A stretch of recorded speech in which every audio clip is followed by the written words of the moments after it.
Hi everyone, welcome back to Zenova, and in this video I'm going to go through the fixed bond portfolio module, and it's going to be divided up into 4 sections. First section, creating a trade. Second section, creating a portfolio. Third section, adding trades to a new portfolio. And the fourth is adding or removing trades to an existing portfolio. So let's start up with the trade editor first, and this is where you would actually create a position. In this case, I'm just creating a UST 10-year, but user can come in here and name this anything they would like to name it. The model you don't have to worry about. That's just standard, and that's hard-coded in there. Trade value is the dollar value of your original purchase of your bonds. Current input for most users could either be yield or price. These other inputs, such as benchmark spread, OAS, and Z-spread, are for more of the professional use. So I'm just going to go with a yield with a current value, let's say, of 231 in terms of the actual percent. And I'll say, let's say it had a 2% fixed coupon for this 10-year treasury that I'm pricing. I'm using an issue date of today, November 4th, 2014, but you can make it anything you want. The settlement date too, anything you want. First coupon date, usually is 6 months out for a semi-annual coupon. Maturity date. Business convention, no adjustment. Reset frequency, in this case I have semi-annual. Date convention, actual. And I am then going to go over to the DVOX, or the dollar value of a basis point. This is for sensitivity off the curve. I put in 50 basis points, so that will actually calculate for me what the dollar sensitivity is of a basis point. I'm going to change this to be a November, excuse me, wrong way. November, make it a November 4th expiration or maturity. Benchmark, I have it enabled to just peg it that I'm doing a 231. I'm looking for a 231 on the yield. The curve I'm actually choosing, I showed you in the curve manager how to create interest rate curves. Once they're created, they're going to show up in the drop down here, and you can choose whatever you want then for pricing this particular bond. In this case, I'm using this 11-1-14 curve. I can actually view the details of that curve, which will bring it up from the database from Curve Manager, and I can actually see the rates that are being used. It's then going through and actually calculating this deal. And what it's showing is that this is a 10-year deal, and my value or yield is 231, which is outputted here. And then it also shows at that yield, the price of that bond would then be 97.26. And it will also give me all these other outputs. It will also generate for this particular bond a calculation, doing an iterative calculation of the bond versus yield. So you can see different bond prices as you go along the curve. If the bond goes to that price, you could see what its corresponding yield would be. So when the calculation actually goes through, it is also calculating many times to go through this iterative process of giving you different bond levels or prices versus yields. In the second part of this video, I'm going to show you how to create an actual portfolio. So if you scroll down to the portfolio editor in the bond screen, which is right here, right now I have a selection of different portfolios I've created. I've also created what I've called just a temp portfolio, and my temp portfolio basically has nothing in it, as you can see down below, except for one trade. You always have to have at least one trade in a portfolio, otherwise it's just not there, it doesn't exist. So I basically use this temp portfolio to create all new portfolios, because I'll create a new portfolio off the temp, and then just remove the trade that it exists as a template. So let me show you how to do that. So here I've selected temp, and let's say I want to create a new portfolio and put trades in, so I would just go new port, and now it says, do you want to create a new portfolio using this template? And I say yes.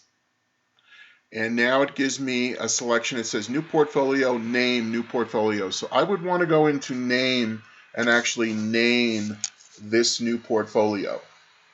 And so now we would just come up with whatever we would want to call this portfolio. So let's call it, we can call it our short-term portfolio, or let's just call it short. And then I would click Save. So now it's created a new portfolio called Short, which is in here along with everything else, all my other portfolios. So if I go back to Short, you'll see that it shows that portfolio again with just a simple one trade template in there, but it's all set for me to now create new trades. So that would be how you create a new portfolio. Okay, now we're going to add trades to this new portfolio, so we can go back up to Trade Editor. This is where you would actually create your trades.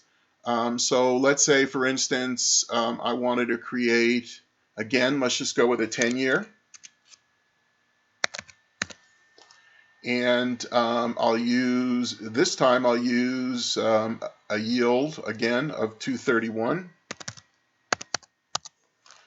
a fixed coupon of 2. And I could say my issue date is going to be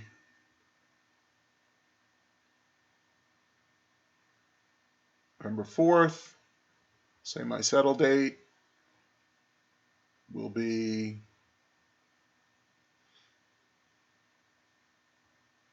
November 4th. First coupon date is going to be 6 months out. So it will be 2015. And that will be May. Make it May 4th. And we'll make the maturity November 24, 2024.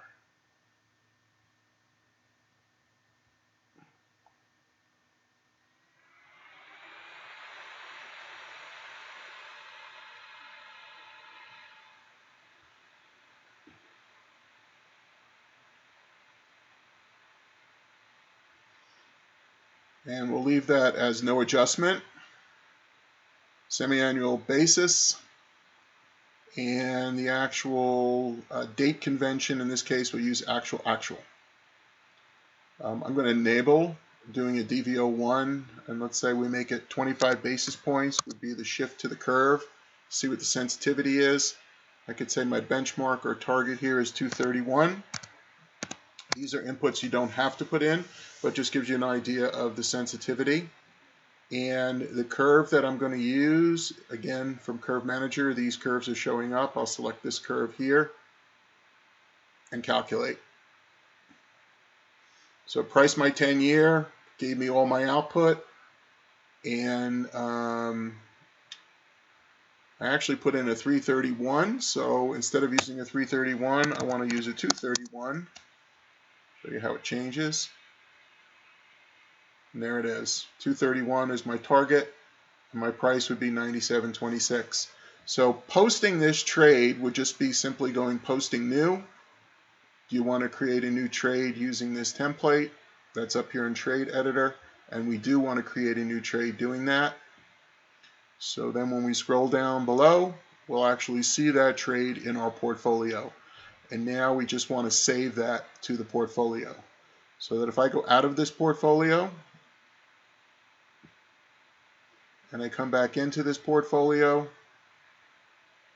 you can see the trade remains. This trade here was one that acted as a template, so just being able to create a portfolio. So I'm just going to remove this trade because it really doesn't exist for my portfolio other than gave me a start. So there's my trade. And now I can simply just go up to Trade Editor, create new trades, post new trades, save those down below, and everything is saved in the database.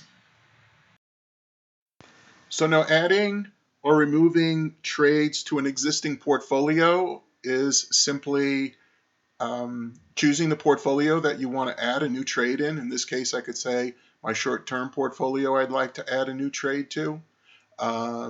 Instead of this a 10-year, let's say we make it a 5-year. And I'm just going to shorten this to 2019 just to make it easy. excuse me, 2019, November 4th, recalculate. So it's a 5-year. Let me just change this to about 1.5. Let me change this to 1.5 just to make it more like a 10-year, a 5-year, excuse me. And that would be creating a new trade, posting it new, say okay, shows up in an existing portfolio or a short-term portfolio, and I just want to save it to that portfolio. If I want to remove any trade to a portfolio, it's simply clicking now on the remove button. So do you want to permanently remove it? Say yes, and it's removed.